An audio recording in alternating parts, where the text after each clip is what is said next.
Hello YouTube, this is Morgan, Airspeed Prime here at my next Airspeed's Avatar Rewatch video. This one's going to be for Book 2 Earth Episode 13, The Drill, or otherwise known as the Journey to Ba Sing Se Part 2, The Drill. Yeah, this is an interesting episode because it features probably one of the most interesting one-on-one fight scenes in the entire series with Azula versus Aang, but also I think one of the what's the best way to say this? Kind of, I suppose, miscalculated, kind of underdone overall scenario setups here. And it makes for like a weird episode of kind of halves of just... The second half is really good, but the first half just feels like, did you just forget the importance of everything that's happening here? Because my big issue ultimately with this episode would be that the stakes feel surprisingly low for an attack on Ba Sing Se, which, you know, the Fire Nation's plan here was to end the war. That if they got through and got their troops in, the war could have basically been over within a couple of days, and it would have just been this desperate fight back in Ba Sing Se to see what they could do. And especially with all the setup from Iroh and his 600-day siege of the place. Setting up this kind of weapon that, okay, that can get through with the drill is fine. My issue is, and always will be with this episode, the response from the Earth Kingdom to it. And to a degree also the amount of Fire Nation support troops as well. Because at the start of the episode, they basically show you the battlefield. And there's a bunch of like trenches basically in front of the wall where the Terra team is. And it looks like there's in or around, you know, like 80 to 100, you know, Terra team members who are all established to be, you know, kind of the best of the best. Within the Earth Kingdom military, they are the best of the best Earthbenders. That makes sense. And we see them attack the Fire Nation, which obviously has the drill, plus a bunch of the tanks that they usually have. But there's not that many of them. I think when you count it up, there's like there's not more than 10 tanks supporting the drill. So it just kind of feels like the Fire Nation's plan. What were they planning to do? Because the Terra team ends up taking out a couple of the tanks before Mei and Ty Lee come down. And I don't think the episode is meant to imply that Mei and Ty Lee take out the entire Terra team. But the problem is, the episode also kind of does make it out that that's what happened, because we never see them again. It's just, they're firing rocks down on the drill as it drills into the wall, and it's just this endless stream of them firing rocks down, which are doing absolutely nothing. And it feels like, okay, I get it, you had to have them throwing rocks down so Aang could have the rock at the end. But could you not have at least have had some of the Terra team fighting with Team Avatar? Because I think the problem ends up being that you had this potentially massive battle, which we didn't really get to see, between a bunch of Fire Nation troops and a bunch of Earth Kingdom troops supporting as the drill goes through. And okay, you basically established that the Terra team can't quite do it, and that they need Team Avatar to be the one to really come in and actually add in a new plan, a new approach. And okay, it's cool. They have to be the deciding factor in this battle, and the opposing, you know, counter to that is going to be Mei, Ty Lee, and Azula. Fine.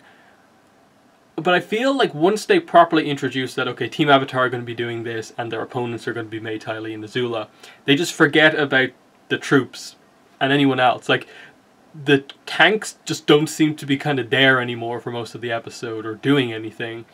The Terra team, of course, don't really stay fighting or anything like that. It's just Toph on her own trying to slow it down. And then I think the other thing is just like a slight power level issue as well.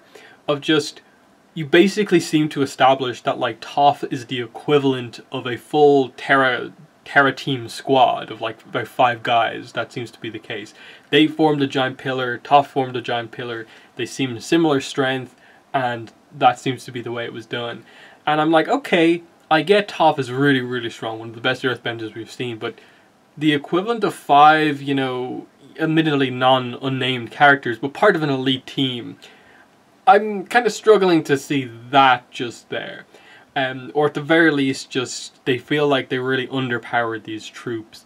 And that combined with, I think, General Sung being presented as a bit of a joke, it just feels like tonally they got this battle wrong in a way. Because basically after this episode, every other time when Ba Sing Se is attacked or taken over or anything like that, the walls come down, it's a huge moment. It's a big moment in the series that has happened. Here it just kind of feels like, oh, the drill kind of got through, we end the episode, and like there's still a hole in the wall. Admittedly, there's a drill blocking anyone from properly getting through, but still, the Fire Nation basically pierced the final walls that they needed to get through, and it's just, we're moving on.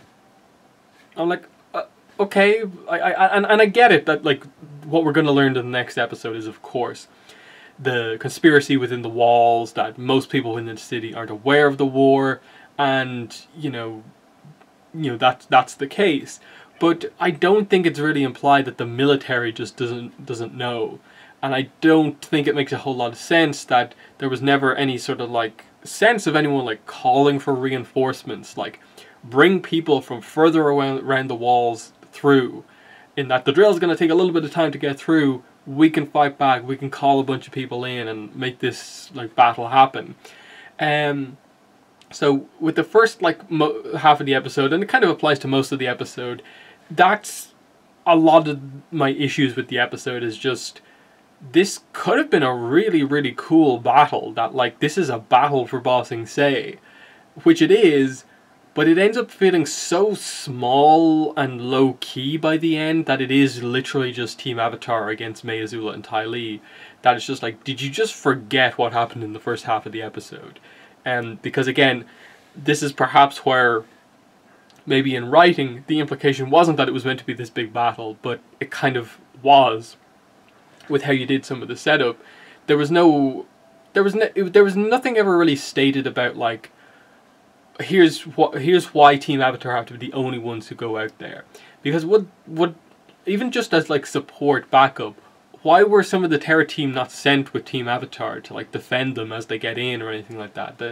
It's just little moments like that, and then maybe just in terms of their tactics of the Earthbenders, just creating pillars next to the drill to try and like stop it was just kind of like, have you ever tried to maybe like collapse the ground underneath it at certain points so that like, you know, you basically sink part of the land underneath them?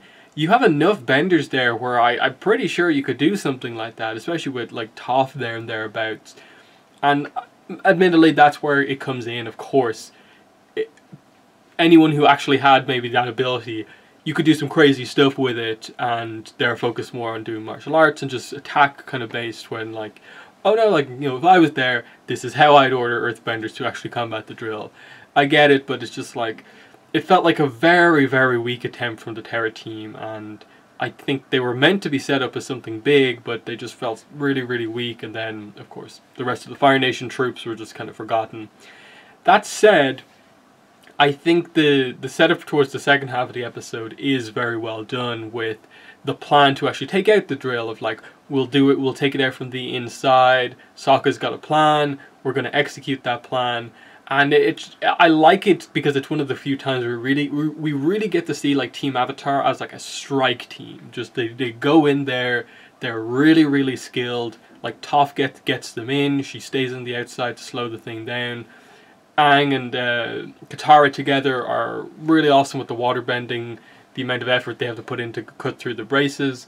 And then Aang, especially when he's fighting Azula towards the end of the episode, is really awesome to see him using three elements in tandem, of just like, Katara gives him her kind of her thing filled with water, so he has water bending, he has his air of course, and he has earth with all the rocks being thrown down.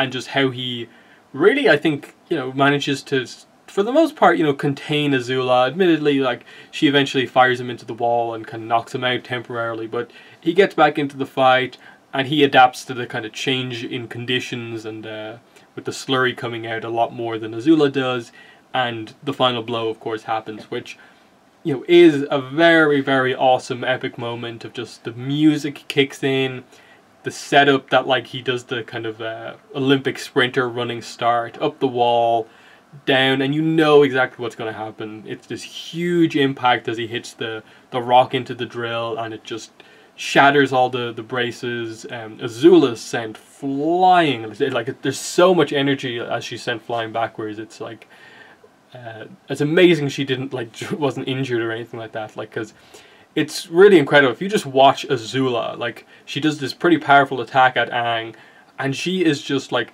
the length of the drill almost, just sent like straight across through the air. It's pretty incredible. But just amazing, like, bending from Aang, of course, to show how powerful he can be when he needs to be. And this is obviously what stops the drill in the end. Though it does get through Ba Sing Se. Now, it is a plot setup for the next episode, with the idea that they use the... it's not the next episode, it's episode 17 when it happens, or it happens later on. It's a setup for that because obviously they use the fact that the drill is still there and they can't get rid of it because it's so big, to prove to King Kuei that you know what's going on in the city. So that becomes a pretty important plot point, that the drill is stuck there. It's just, I think, just again, it's one of those situations where this is such a big event that's happened that it just doesn't feel big. And, you know, part of that is, of course, because the setup for the Ba Sing Se stuff is that no one in the walls is really meant to know except, you know, Long Feng and the key people in the government, the key people in the military. No one is meant to let the king know or the general populace know that there's a war going on the outside. That's why all refugees are kept in the outer ring, and the idea is that for the most part the outer ring is aware of the war but the inner rings aren't, and that's that. But it just, I really do think there's a severe lack of intensity at certain parts of this episode, because Aang even gives that speech towards the end where he's like, you know, if we don't do this, you know, everyone within the walls is going to be in danger. And I'm like, yes, Aang, bring the seriousness up, but the actual, like, animation, the events in the episode doesn't really get that across, because, you know, where are the Earth Kingdom people defending? Because they're just throwing rocks down on it, doing nothing. And they're the veteran soldiers, yet Team Avatar is the one who has to defeat the situation. So, very, very weird things to happen there. You know, there's other, you know, fun stuff, as of course you get to see more kind of Ty Lee in action. You see May being the one to, like, oh, the second it gets messy, she just abandons the mission completely, which was fun to see. Like, everyone is messy with the slurry at the end, and she just opens the hatch and is completely clean.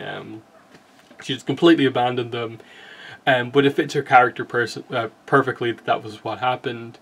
It's a failure for War Minister Qin, but you know he has this other project in the background, that being the work being done to kind of reverse engineer the airships and the balloon, stuff like that, the war balloon. So, you know, you have all that stuff in the background with him as a character who, you know, he actually ends up being quite important as, like, I suppose effectively his position kind of has to be almost like head of technology in the, you know, the Fire Nation military, war minister. I guess that roughly fits. So there's all that stuff. Then once again, the Zuko side of the episode is fairly small. It's only given a couple of scenes, but there's some interesting stuff here. Of course, this is where Zuko just comes out and asks Zuko to join the Freedom Fighters, and you know he has a little discussion with Smellerbee and Longshot about if they think Zuko is, you know, should join, which I thought was fun. And that, like, Smellerbee obviously presents the idea of just like, you said to us before we were going to start again, and I think from her perspective it's like, she's not particularly happy that kind of Jet's starting up the Freedom Fighters again. She thought that they were just kind of just, you know, live in the city and kind of do their thing and not be like, you know, freedom fighters, rebels anymore.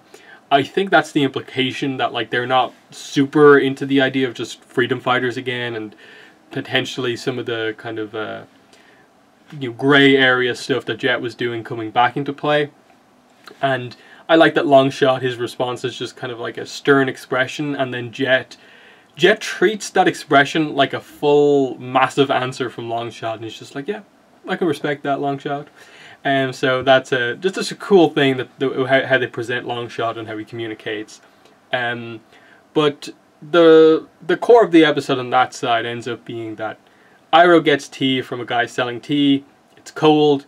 He goes off to talk to Zuko. Iroh announced really, really loudly to everyone that it was cold tea.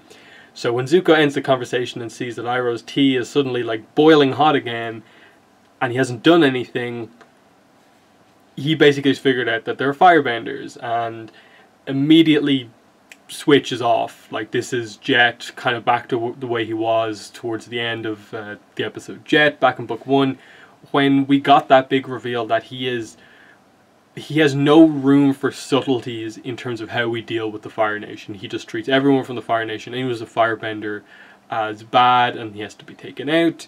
And he's basically following the group now and has brought Smellerby and Longshot along. So it's an interesting kind of setup for his arc, that like he went from initially interacting with Team Avatar to now being very much injected into Zuko's story, and him being this person who could out Zuko and Iroh within the capital of the Earth Kingdom. So that's a huge threat for those two. But also just for himself as a character, he had made such good progress, and now he seems to be abandoning that completely. How will Smellerby and Longshot, who very clearly are the most loyal to him, having come with him, how will they react to that big change that happened? So they're very much turning Jet into a character who's much more than that kind of one episode player. He's now he now feels like, you know, a recurring character. They're actually doing something with him. So good setup on that front. Yeah, beyond that, just, you know, overall, as I said, it's a solid episode. It has some really great moments in it. It's just, unfortunately, as I explained a lot towards the start of the video, let down by the stakes within this battle not feeling particularly high, just because they do forget about the fact that it pretty much is a battle between armies, and then it just ends up being that, like, oh yeah, all the soldiers, they're gone. It's Team Avatar versus Ozai's Angels. That's it. So, you know, it's one of those things where, like, it's one of those episodes where I'd say, like, yeah, like, if you were to ever redo this episode, absolutely, like, try, if possible, to have almost every scene where you cut to the outside. Just show that battle between Earth Kingdom Army and the Fire Nation Army, the support characters, are still happening, and just, you know, have the Earth Kingdom treat this a little bit more seriously. Like, have them constantly sending out troops to, you know, reinforce Team Avatar, and like maybe you continue with the idea the Terra team can't hurt the drill. It's only Team Avatar's plan that can actually solve this, but that they're out there supporting. They're giving Team Avatar the opportunity to even get in. Something like that. Just make it a little bit more tactical, a little bit more important as a battle, rather than just like everything basically being on the Azula Aang fight at the end, which is great. But imagine how much greater it would be if it was those two fighting as a war was kind of going on the outside, and then that final blow from Aang not just stops the drill, sends Azula flying away, but like does enough damage that it basically like forces the Fire Nation to retreat, because like all their machinery gets damaged by the force of the blow, or something like that. You could have done some really cool stuff. But yeah, that's been the review for the drill. So in the comments, let me know what your thoughts are on this episode, and what I had to say about it. But yeah, that's been the video. Thanks for watching, and bye.